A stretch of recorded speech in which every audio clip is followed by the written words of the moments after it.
제가 일경 재산 가진 부자라도요.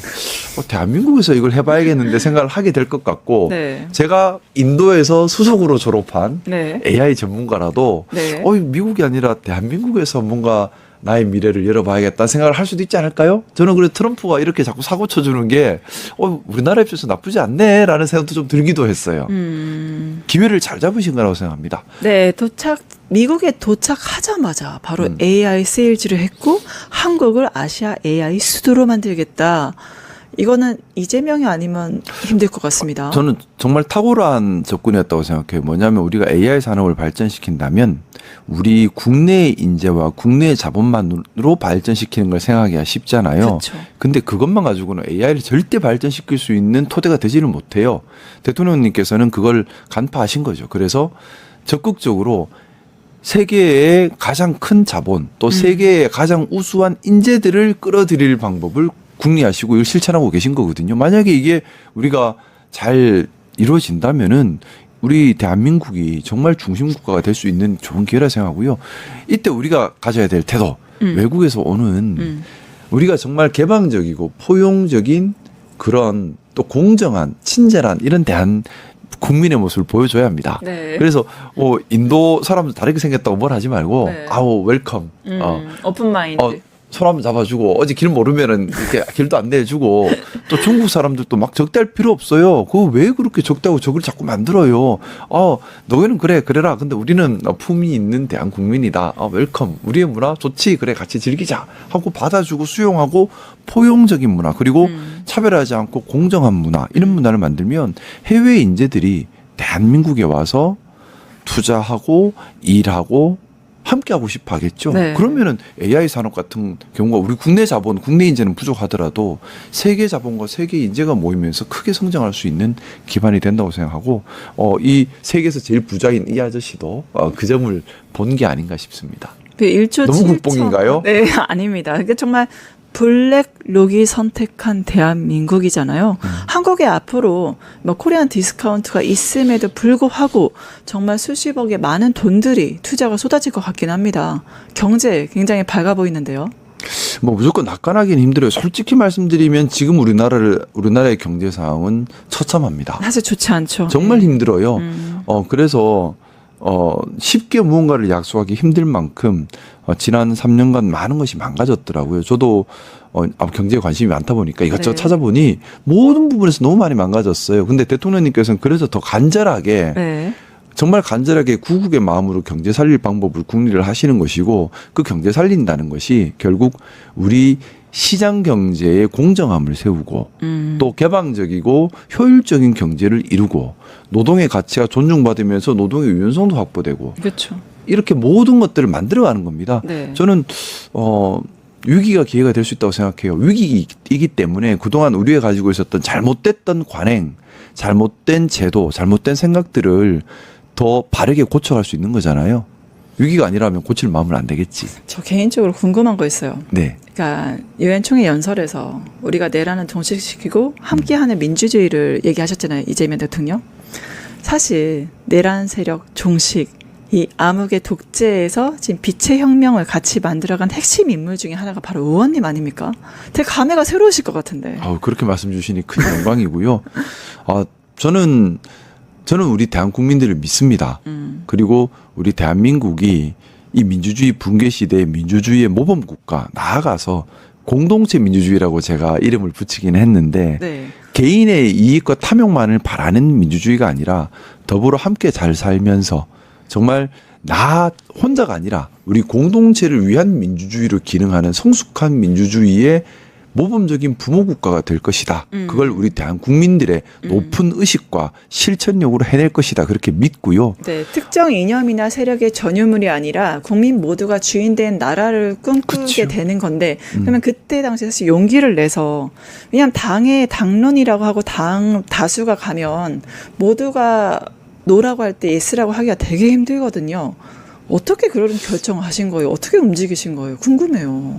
그때 돌이켜보면 그때 저 스스로를 데카브리스트다 이렇게 정의 내린 적도 있었는데 그러니까 아무래도 국민의힘에 있으면 저 혼자 철저하게 혼자잖아요. 그렇죠. 그러니까 아무래도 그 문화에 있으면 그 문화 안에서 보고 판단하다 보니까 저는 철저한 소수자로 보이거든요. 그렇죠. 그리고 성공의 가능성이 없다고 저는 또 생각하게 되지요. 그래서 사실 돌이켜보면 그때는 저 자신을 약간 버리는 마음이었던 것 같아요. 그래서 데카브리스트의 난 아시잖아요. 네.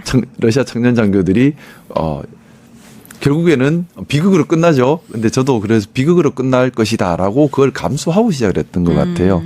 그리고 근데 그러면서도 저는 뭘 믿었냐면 저는 비극으로 끝나겠지만 우리 대한 국민들은 결국 해낼 것이다라는 생각을 가졌습니다. 그래서 제가 그때 좀 저희 부모님께 많이 혼나긴 했는데 만에 하나라도 탄핵이 기각되면 네. 국회에서 굶어 죽음으로써 시민혁명을 촉발시키겠다는 취지의 얘기를 했었잖아요. 네. 그것 때문에 부모님께 많이 혼나긴 했는데 제가 그런 말을 했던 제일 큰 이유가 대한 국민을 믿었던 겁니다.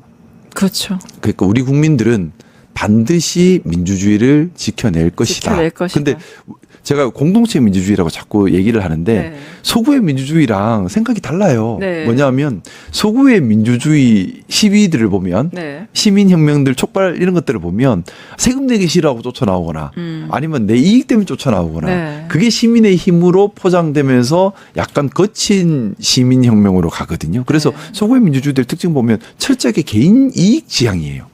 근데 우리의 민주주의는요. 개인 이익 때문에 나온 사람이 없어요.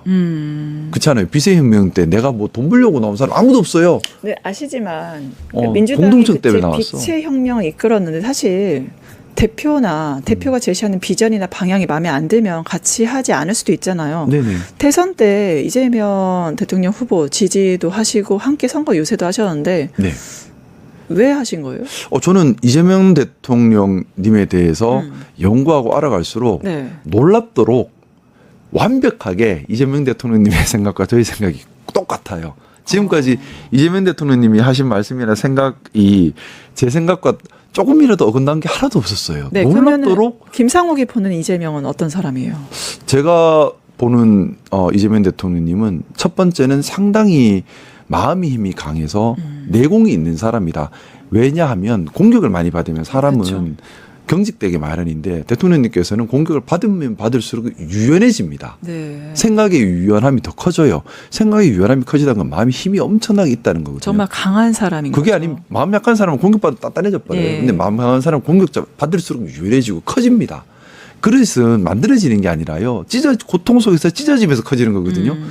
그만큼 큰 그릇을 낼 수 있는 분이다라는 점이 좋았고 또 하나는 철저하게 애국자세요. 뭐냐면 개인을 위해서 뭘 하는 것이 아니라 다 국가 공익을 먼저 생각하고 움직이시고 또 하나는 되게 현명하세요. 한 예로 피스메이커, 페이스메이커. 네. 자, 이거 별것 아닌 것 같잖아요. 근데 이 말 하기가 정말 어려워요. 그동안 우리 남북 관계를 보면 어땠나요? 늘 우리 좀 반성해야 될 부분인데 우리 대한민국 지도자들도 남북 관계를 이끌어갈 때 자기 공을 만들려고 했어요. 근데 남북 관계는 본질적으로 대한민국 지도자가 남북 관계 성과를 나의 공일로 하려고 하는 순간에 꼬여버립니다. 네. 왜냐하면 기본적으로 핵 문제도 우리 대한민국도 물론 이해관계 있겠지만은 직접적인 이해 당사자는 북미가 돼버리거든요. 정전협정도 우리나라는 당사자로 안 나와 있어요. 네. 결국에는 남북 관계를 풀려면 미국을 데리고 오지 않을 수가 없어요. 근데 네. 미국 입장에서는 자기가 빛나지 않는데 들어오려고 하나요? 그렇죠. 그리고 우리가 공을 다 가지고 가면 미국은 그 다음에 내 거는 하고 달려들면 북한 입장에서는 줬는데 또 줘야 돼? 야, 그럼 남한이랑 얘기하지 마. 이래 돼버리거든요.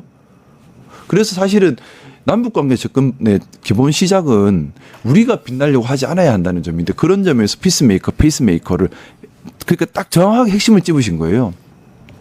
하여튼 뭐 한두 가지가 아닌데 네. 저는 제가 보는 이재명 대통령님은 정말 충실한 보수의 기능을 수행하시는 보수주의자면서 또 창의적으로 도전적으로 또 책임감을 가지고 미래에 대한 기획을 하는 진보주의자. 그래서 보수의 기능과 진보의 기능을 둘 다 책임감 있게 수행하고 있는 유연한 마음을 가진 애국자다. 저는 그렇게 보고요.